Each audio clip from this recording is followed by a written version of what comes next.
হেই, ইফতারে যদি গরম গরম হালিম আর সাথে তন্দুরি রুটি হয় তাহলে কেমন হবে? অসাধারণ হবে। চলুন আজ রমজান স্পেশাল হালিমটা বানিয়ে ফেলি। হালিম বানানোর জন্য হাফ কাপ রেডিমেড ডাল ও মশলা নিয়েছি। এখন ডালটাকে ভেজাবো গরম পানিতে, নেড়ে চেড়ে 30 মিনিট রেখে দেব। তারপর চলে গেলাম হালিমের মাংস রান্না করতে। পর্যাপ্ত তেল দিয়ে দিলাম, তার মধ্যে দিয়ে দিলাম পেঁয়াজ কুচি। নেড়েচেড়ে বাদামি হয়ে আসলে দিয়ে দেব 250 গ্রাম গরুর মাংস।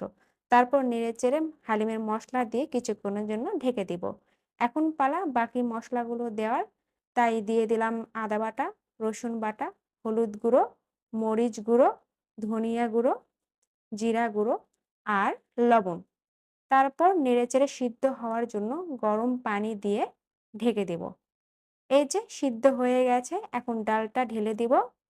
নেড়েচেড়ে বলক চলে আসলে ডালটা সিদ্ধ হওয়ার জন্য গরম পানি দিয়ে ঢেকে দিব। আর এইদিকে হালিম খাওয়ার জন্য তন্দুরি রুটি তৈরি হচ্ছে। তারপর দিব বেরেস্তা আর হালিমকে সুপার টেস্টি করার জন্য তেলে ভেজে নেওয়া হালিম মসলা। এই যে হালিম ঘন হয়ে আসছে, এখন নামিয়ে ফেলবো।